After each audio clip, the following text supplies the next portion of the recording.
بسم الله الرحمن الرحيم الحمد لله رب العالمين والعاقبة للمتقين والصلاة والسلام على رسول الله وعلى آله وصحبه أجمعين أما بعد قد قال الله تعالى في القرآن المجيد أعوذ بالله من الشيطان الرجيم بسم الله الرحمن الرحيم وما هذه الحياة الدنيا إلا لهو ولعب وإن الدار الآخرة لهي الحيوان لو كانوا يعلمون صدق الله العظيم وقال رسول الله صلى الله عليه وسلم كن في الدنيا كأنك غريب أو عابر سبيل أو كما قال عليه الصلاة والسلام. பேரன்பிற்குரிய அல்லாஹ்வின் நல்லடியார்களே, சகோதரர்களே, பெரியவர்களே, ஆரம்பமாக இஸ்லாத்தின் காணிக்கையான சலாமினை தெரிவித்தவனாக என்னுடைய உரையை ஆரம்பம் செய்கின்றேன். அஸ்ஸலாமு அலைக்கும் வரஹ்மத்துல்லாஹி வபரகாத்துஹு. அன்பிற்குரியவர்களே, அல்லாஹ்வின் நல்லடியார்களே, இந்த ஷாபானுடைய மாதத்திலே அன்னலம் பெருமானார் ஸல்லல்லாஹு அலைஹி வஸல்லம் அவர்கள் அதிகமாக நோன்பு நோக்கக்கூடியவர்களாக இருக்கின்றார்கள்.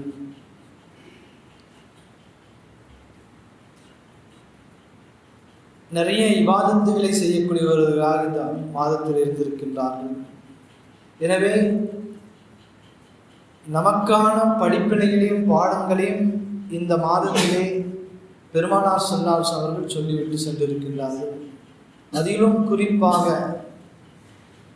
மனிதனுடைய மறுமையை பற்றியும் மௌத்தை பற்றியும் ஆகிரத்தை பற்றியும் நினைவு கூறக்கூடிய நிறைய விஷயங்களை பெருமானார் ஸல்லல்லாஹு அலைஹி வஸல்லம் அவர்கள் இந்த மாதத்தில் நமக்கு நினைவுபடுத்தி இருக்கின்றார்கள். ஒரு மனிதனுடைய ஆயுட்காலம் எப்பொழுது முடியும் என்பதை இந்த மாதத்திலே, ஷாபானுடைய மாதத்திலே அல்லாஹ் தஆலா மலக்குகளிடத்தில் ஒப்படைக்கின்றான். யார் யாரெல்லாம் இந்த வருடத்தில் இந்த உலகத்தை விட்டு செல்லக்கூடியவர்கள், அவருடைய ரிஸ்க் எவ்வளவு என்பதையெல்லாம் முடிவு செய்யக்கூடிய மாதமாக இருக்கின்றது என்பதாக அன்னலம் பெருமானார் ஸல்லல்லாஹு அலைஹி வஸல்லம் நமக்கு சொல்லி இருக்கின்றார்கள்.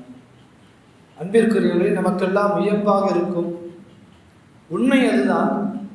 குர்ஆனில் அல்லாஹ் தஆலா நிறைய இடத்திலே இந்த உலகத்துடைய வாழ்க்கையை பற்றியும் சொல்லுகின்றான், மறுமையுடைய வாழ்க்கையை பற்றியும் சொல்லுகின்றான். நான் ஆரம்பத்திலே வாசித்து காண்பித்த குர்ஆனுடைய வசனத்திலே சொல்லுகின்றான், வமா ஹாதிஹில் ஹயாத்துத் துன்யா இல்லா லஹுவும் வலஇப். இந்த உலக வாழ்க்கை இருக்கின்றதே, அது ஒரு வீணும் விளையாட்டும் தான்.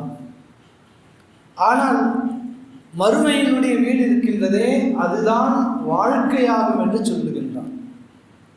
மறுமை நோக்கிய வாழ்க்கை இருக்கின்றதே, மறுமையினுடைய வீடு இருக்கின்றதே, அதுதான் உண்மையான வாழ்க்கை. வாழ்க்கை என்றால் அதுதான் என்று சொல்லுகின்றான். இந்த உலகத்திலே வாழும் வாழ்க்கையை அல்லாஹ் தஆலா வாழ்க்கை என்று சொல்லவில்லை. அது ஒரு வாய்ப்பு, அது ஒரு நமக்கு கொடுக்கப்பட்ட ஒரு வாய்ப்பு தான். என்ன வாய்ப்பு? இந்த உலகத்திலே நீங்கள் எப்படி நடக்கின்றீர்கள், உங்களுடைய செயல்கள் எப்படி இருக்கின்றதை சோதிப்பதற்காக கொடுக்கப்பட்ட ஒரு வாய்ப்பு தான் இந்த உலகத்துடைய வாழ்க்கை. அல்லாஹ் அதைத்தான் சொல்லுகின்றான், அல்லதி ஹலகல் மௌத வல் ஹயாத லியப்லுவக்கும் அய்யுக்கும் அஹ்ஸனு அமலா.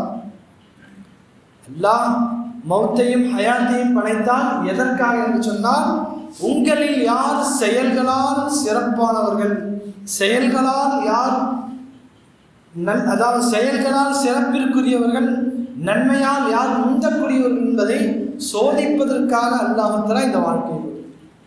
ஆக கண்ணியமிக்கவர்களே, எனவே வாழ்க்கை என்று சொன்னால் மறுமையினுடைய வாழ்க்கை தான். நபிகள் பெருமானார் சொன்னார்களா, குன் ஃபித் துன்யா கஅன்னக கரீப். இந்த உலகத்தில் நீ எப்படி வாழணும்னு சொன்னால், ஒரு வழிப்போக்கனை போல் நீ வாழ்ந்து சென்று விடு, ஒரு அந்நியனை போல் நீ வாழ்ந்து சென்று விடு. அங்கு நீ உரிமை கோராதே. நாம் புதிதாக ஒரு இடத்திற்கு செல்லுகிறோம், அந்நியமாக செல்லுகின்றோம். அந்த இடத்துல போய் நாம் என்ன செய்வோம்? உரிமை கோருவோமா? இல்லை, தூரமாக நிற்போம். நம்முடைய செயல்பாடுகளே ஒரு விதமாக இருக்கும். புதிதாக ஒரு இடத்துக்கு சென்று விட்டால், ஒரு பிரயாணியாக நாம் ஒரு ஊருக்கு செல்லுகின்றோம், புதிதான ஒரு ஊருக்கு. அந்த ஊரில் போய் நாம் சொந்தம் கொண்டாடுவோமா? இது என்னுடைய இடம், என்னுடைய வீடு, எதையும் சொல்ல முடியாது. நாம் ஒரு அந்நியனாக செல்லுகின்றோம், ஒரு பிரயாணியாக செல்லுகின்றோம். அங்கு நாம் நடக்கும் விதம் எப்படி இருக்கும்? நாம் யோசிச்சு பார்க்கணும்.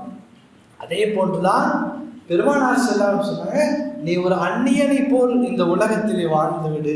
உனக்கென்று நீ உரிமை கோராதே, என்னுடையது என்று நீ எதையும் உரிமை கோரிவிடாதே.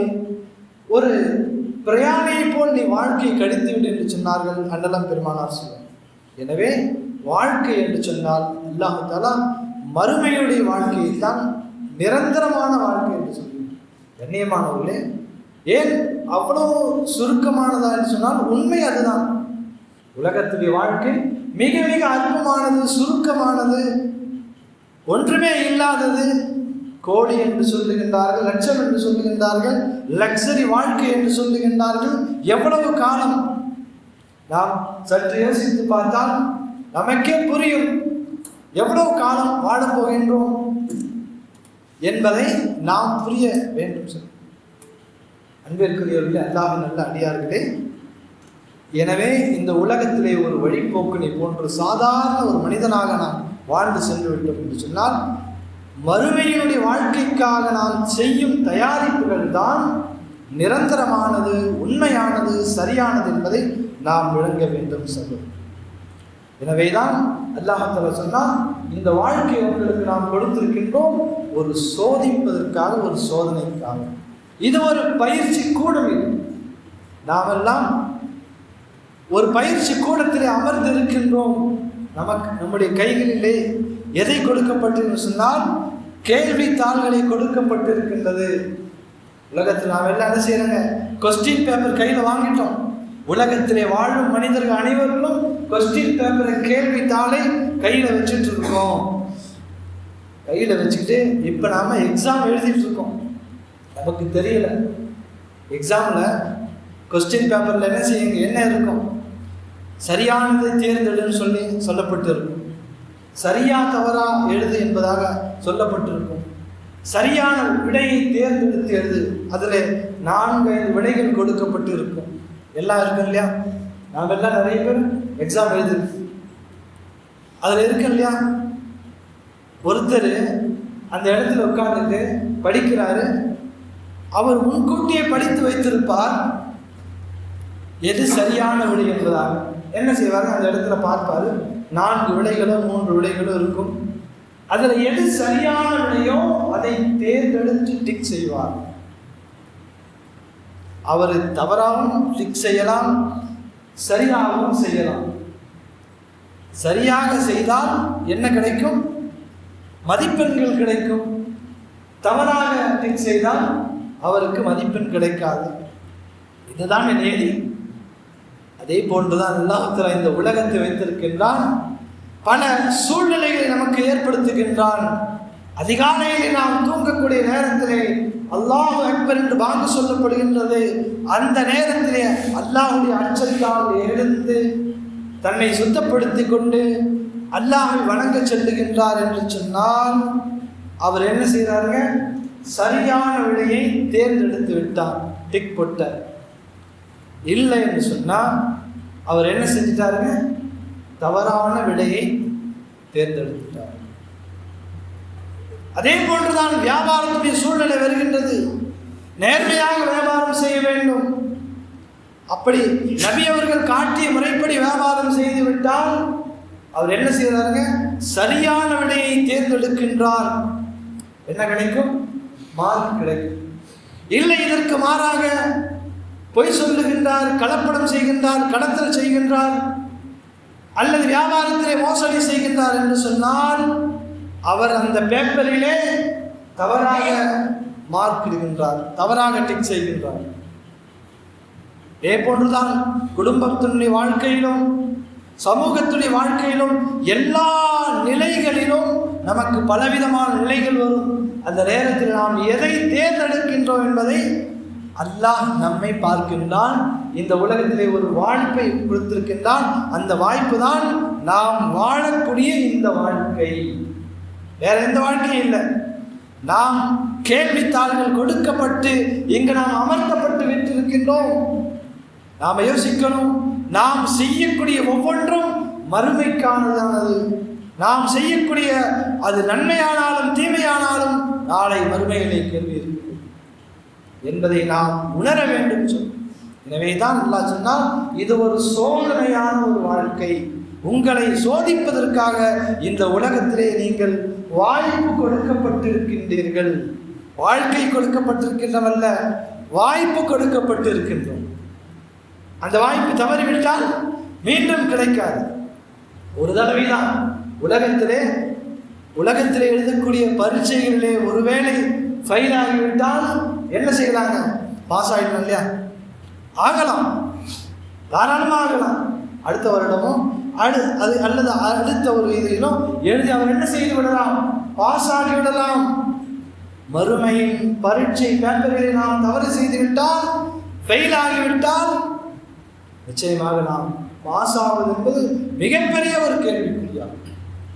எனவே தான் அல்லாஹ் சொல்லுகின்றார், யார் நரகத்தை விட்டு பாதுகாக்கப்பட்டு சொர்க்கத்திற்கு சென்று விட்டார்களோ ஃபகது ஃபாஸ் என்பதாக சொல்லுகின்றார். ஃபாஸ் என்று சொன்னால் கிட்டத்தட்ட அதுவும் ஒரு பாஸ் மாதிரி தான். அவர் திட்டமாக வெற்றி அடைந்து விட்டார். யார் நரகத்திலிருந்து வெளியாகி சொர்க்கத்திற்கு உள்ளே சென்று விட்டாரோ அவர் பாஸ் ஆகிவிட்டார். அதற்கான ஒரு வாழ்க்கையை தான் அல்லாஹ் தஆலா இந்த உலகத்துடைய வாய்ப்பாக ஒரு குறுகிய கால வாழ்க்கையை கொடுத்திருக்கின்றான். அல்லாஹ் தஆலா இந்த வாழ்க்கையினுடைய நாம் மறுமைக்கு செல்ல போகின்ற இந்த விஷயத்தை பெருமானார் ஸல்லல்லாஹு அலைஹி வஸல்லம் அவர்கள் பல தருணங்களை நமக்கு நினைவூட்டி கொண்டே இருக்கின்றார்கள். சொன்னார்கள் பெருமானார் ஸல்லல்லாஹு அலைஹி வஸல்லம், நீங்கள் கபர்ஸ்தான்களுக்கு செல்லுங்கள், அங்கு சென்று நீங்கள் ஜியாரத் செய்யுங்கள். ஃபைன்னஹா தஸ்கிரத்துல் ஆஹிரா, அல்லது இது போன்ற ஒரு வார்த்தை சொன்னார்கள். நீங்கள் செய்யக்கூடிய கபர் ஜியாரத் இருக்கின்றதே, அது உங்களுக்கு மறுமையின் சிந்தனை உண்டாக்கும். நாம் என்ன செய்ய போறோம்? மௌத்தாக போறோம். நாம் கபர்ஸ்தானுக்கு செல்ல போகின்றோம். நாமும் கபரை சந்திக்க போகின்றோம். எனவே உலகத்தில் நாம் வாழ்க்கையை சீர்திருத்தி பார்க்க வேண்டும், சரியாக அமைக்க வேண்டும் என்பதை நாம் ஒவ்வொருவரும் உணர்வதற்காக அல்லாஹ் தஆலா இந்த வாழ்க்கையை கொடுத்திருக்கின்றார், ஒரு வாய்ப்பை கொடுத்திருக்கின்றான். எனவே பெருமானார் ஸல்லல்லாஹு அலைஹி வஸல்லம் சொன்னாங்க, நீங்கள் கபர்களுக்கு சென்று அதிகமாக ஜியாரத் செய்யுங்கள், அது உங்களுக்கு உங்களுடைய மறுமையினுடைய நினைவை ஏற்படுத்தும் என்று சொன்னார். இதற்குரியவர்கள் அல்லாஹ் இந்த உலகத்திலே நாம் எழுதக்கூடிய இந்த பேப்பர்கள் எல்லாம் திருத்தப்படும் இடம்தான் மறுமை. எப்படி இந்த உலகத்துல பேப்பரை என்ன செய்யறாங்க? திருத்துறாங்க இல்லையா? திருத்தி யார் பாஸ் ஃபெயில் எவ்வளவு மதிப்பெண்கள் கொடுக்கப்படுகின்றதோ, மறுமையிலே அல்லாஹ் தஆலா நியாயமான ஒரு நீதியாளன், அல்லாஹ் மிகச் சரியாக நீதியாளன். அவனை போன்று யாரும் சரியாக நீதி கொடுக்க முடியாது. இந்த உலகத்திலே வேண்டுமானால் நாம் எழுதிய பேப்பரிலே சரியை தவறாக எழுதியிருக்கலாம், சரி தவறை சரியாக என்ன செய்யப்பட்டிருக்கலாம், திருத்தப்பட்டிருக்கலாம். இல்லை இல்லை, அல்லாஹ் தஆலா மிகச் சரியான நீதியாளன், மாலிக் யௌமித்தீன். அவன் தான் உண்மையான தீர்ப்பாளன். அவன் நம்முடைய பேப்பர்களை திருத்துவான். நாம் செய்த ஒவ்வொரு விஷயத்தையும் அல்லாஹ் திருத்தி நமக்கு மதிப்பெண் கொடுப்பான். உண்மை எது என்பதை அல்லாஹ் உள்ளத்தால் அறியக்கூடியவன். நம்முடைய உள்ளத்தில் உள்ள ஒவ்வொன்றையும் அல்லாஹ் அறிகின்றான். எனவே அவன் நமக்கு மதிப்பெண் கொடுப்பான், மார்க் கொடுப்பான். யார் ஃபெயில், யார் பாஸ் என்பதற்குரியவர்களே, இவ்வளவு எந்த அளவுக்கு நீதியாளன் என்று சொன்னால், நபிகள் பெருமானார் ஸல்லல்லாஹு அலைஹி வஸல்லம் சொன்னார்கள், ஒரு மனிதன் கியாமத் நாளிலே வருவான். ஆரம்பமாக சஹாபாக்கள் இடத்திலே கேள்வி ஒன்றை கேட்கின்றார்கள், உங்களிலே யார் மிக மிக ஏழையானவன் என்று சொல்லுகின்றார்கள். மன் முஃப்லிஸ், யார் உங்களிலே மிகவும் ஏழ்மையானவன் யார்? அனைத்தையும் இழந்தவன் யார்? சஹாபாக்கள் பதில் சொல்லுகின்றார்கள், யா ரசூலுல்லாஹ், சொத்து செல்வத்தை இழந்தவன் தான் மிகவும் ஏழ்மையானவன் என்று சொன்னார். நபிகள் பெருமானார் ஸல்லல்லாஹு அலைஹி வஸல்லம் சொன்னாங்க, இவன் ஏழை அல்ல. நாளை மறுமை நாளையிலே ஒரு மனிதன் வருவான், அவனுடைய செயல்கள், அவனுடைய அமல்கள் எல்லாம் உஹது மலை அளவு இருக்கும், நிறைய இருக்கும், நிறைய நன்மை சம்பாதித்திருப்பார். இந்த உலகத்திலே அல்லாஹ் தீர்ப்பு செய்வான். என்ன தீர்ப்பு தெரியுமா? அந்த மனிதன், அந்த மலையளவு நன்மை கொண்டு வந்த மனிதன் யாரையாவது திட்டி இருப்பான், யாருக்காவது மோசடி செய்திருப்பான், யாருக்காவது அநீதம் இழைத்திருப்பான். அவர்கள் அனைவரையும் வர சொல்லுவான். யா அல்லாஹ், இந்த மனிதர் எனக்கு இவ்வளவு பணம் தர வேண்டியது இருக்கின்றது, இந்த மனிதர் எனக்கு இவ்வளவு அநியாயம் செய்து விட்டார், இந்த மனிதர் என்னை திட்டி விட்டார், அடித்து விட்டார். ஒவ்வொரு மனிதராக வருவார்கள். அல்லாஹ் தஆலா நியாய தீர்ப்பாளர். இந்த மனிதன் எவ்வளவு நன்மை கொண்டு வந்தால் மலையளவு நன்மைகளை கொண்டு வந்து வைத்திருக்கின்றான், நாம் சொர்க்கத்துக்கு செல்ல வேண்டியதான் என்ற நினைப்பில் இருக்கின்றான். அல்லாஹ் தஆலா அந்த நன்மையிலிருந்து கொஞ்சம் கொஞ்சமாக எடுத்து கொடுக்கப்படும் ஒவ்வொரு மனிதனுக்காக கொடுக்கப்படும். இந்த நன்மையெல்லாம் கொடுத்துருவான். இந்த மலை அளவு நன்மை முழுவதுமாக காலியாகிவிடும். ஆனால் அவனால் பாதிக்கப்பட்ட மக்கள் இன்னும் இருக்கின்றார்கள். மீதம் சொல்லப்படுமா, உங்களுக்கு கொடுப்பதற்கு நன்மைகள் மீதமில்லை, உங்களுடைய பாவங்களை கொடுங்கள், இவன் தலை மீது சுமத்தி விடுவோம். உங்களுடைய பாவங்களை கொடுங்கள், உங்களுக்கு அவனால் இழைக்கப்பட்ட தீமையின் அளவிற்கு உங்களுடைய பாவங்களை கொடுங்கள், அவன் மீது சுமத்தப்பட்டு விடலாம் என்று சொல்லி அல்லாஹ் தஆலா என்ன செய்வான்? அந்த தீமைகளை கொண்டு இவன் தலை மீது சுமத்தி விடுவான். சொன்னார்கள் பெருமானார் ஸல்லல்லாஹு அலைஹி வஸல்லம், கடைசியாக இந்த மனிதன் நரகத்திற்கு செல்லுவான் என்று சொன்னார்கள். இவன்தான் மிக மிக மிக மிக ஏழையானவன் என்று சொன்னார். கண்ணியமிக்க சகோதரர்களே, பெரியவர்களே, உலகத்துடைய வாழ்க்கை என்பது ஏதோ நாம் சாதாரணமாக நினைத்துக் கொண்டிருக்கின்றோம், வாழ்ந்து கொண்டிருக்கின்றோம். யாருக்கு வேண்டுமான என்ன அநியாயமான செய்து விடலாம் என்று நினைத்து கொண்டிருக்கின்றோம். ஒரு காலம் வரும், நாம் பிடிக்கப்படுவோம், கேள்வி எனக்கு கேட்கப்படும் என்ற சிந்தனையோடு இந்த உலகத்துடைய வாழ்க்கையை வாழ வேண்டும் என்பதே அல்லாஹ் தஆலா குர்ஆன் ஷரீஃபிலே பல இடங்களில் நமக்கு நினைவூட்டிக் கொண்டிருக்கின்றான். இந்த உலகத்தினுடைய வாழ்க்கை கண்டு நீங்கள் ஏமாந்து விடாதீர்கள். இது வெறும் வேடிக்கை, விளையாட்டு. வாழ்க்கை என்று சொன்னால் அது மறுமையுடைய வாழ்க்கை தான் வாழ்க்கை. வீடு என்று சொன்னால் அது மறுமையினுடைய வீடுதான் வீடு என்பதை அல்லாஹ் தஆலா மீண்டும் மீண்டும் நமக்கு சொல்லுகின்றான். எனவே நம்முடைய பேப்பர்களை அல்லாஹ் தஆலா திருத்தக்கூடிய நேரத்திலே நம்முடைய செயல்கள் அழகாக இருக்க வேண்டும் என்பதை ஒவ்வொருவரும் ஆசை கொள்ள வேண்டும். அன்பிற்குரியவர்களே, அல்லாஹ்வின் நல்லடியார்களே, எனவேதான் பெருமானார் ஸல்லல்லாஹு அலைஹி வஸல்லம் ஒவ்வொரு விஷயமும் அவர்கள் நமக்கு மறுமையை நினைவூட்டுவதாகவே இருக்கும்.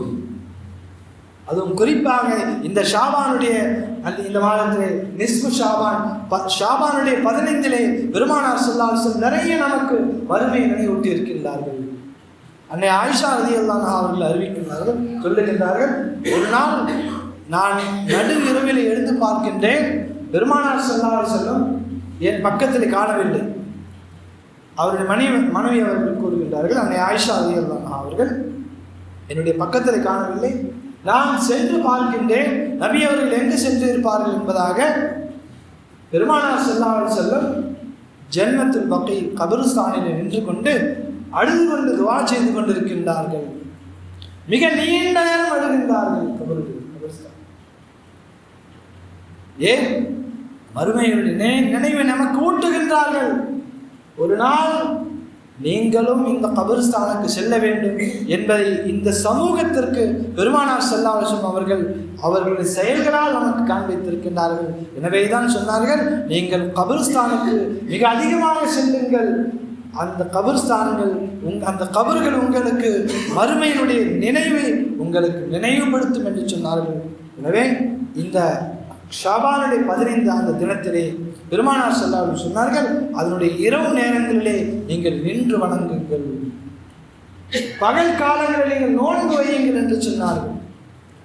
இதெல்லாம் இந்த மாதங்கள், இந்த நாட்கள்லாம் ஒரு வாய்ப்பாக எல்லாம் நமக்கு கொடுக்குறாங்க.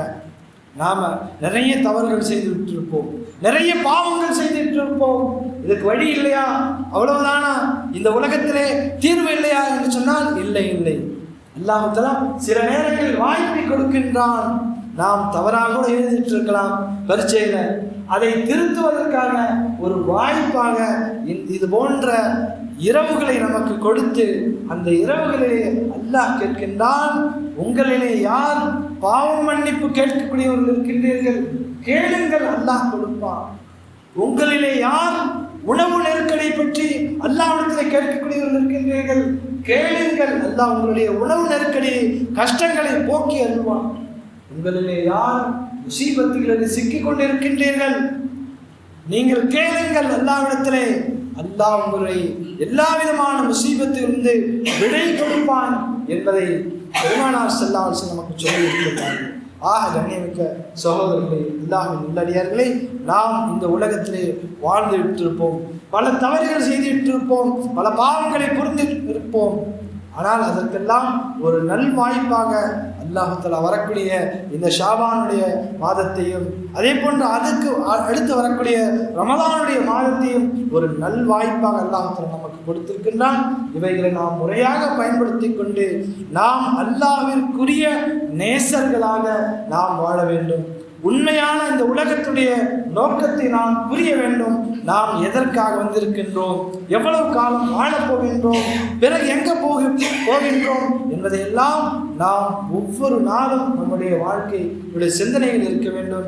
இதைத்தான் பெருமானார் ஸல்லல்லாஹு அலைஹி வஸல்லம் நமக்கு சொன்னார்கள், நீங்கள் இந்த உலகத்திலே வாழும் காலத்திலே ஒரு வழிபோக்கனை போல் வாழுங்கள். குன் ஃபி துன்யா கஅன்னக கரீப். ஒரு நீங்கள் அந்நியனாக வாழுங்கள், ஒரு பிரயாணியாக நீங்கள் வாழ்ந்து விட்டு சென்று விடுங்கள் என்பதாக உங்களை லேசாக்கி கொள்ளுங்கள். உலகத்துடைய சுமைகளை உங்களுடைய தலையிலே சுமந்து கொண்டு மறுமையில் நீங்கள் மாட்டிக்கொள்ளாதீர்கள். எந்த ஒரு விஷயமாக இருந்தாலும், அந்த கணக்காக இருந்தாலும் உலகத்தில் நீங்கள் தீர்த்து விடுங்கள்.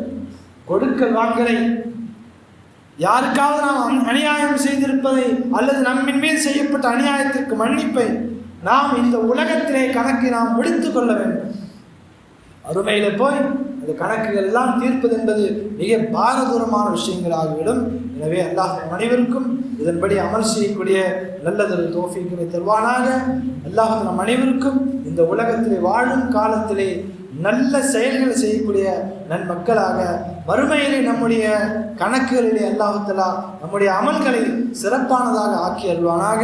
ஆமீன். வாஹிரு தஅவானா அல்ஹம்துலில்லாஹி ரப்பில் ஆலமீன். அஸ்ஸலாமு அலைக்கும் வரஹ்மத்துல்லாஹி வபரகாத்துஹு.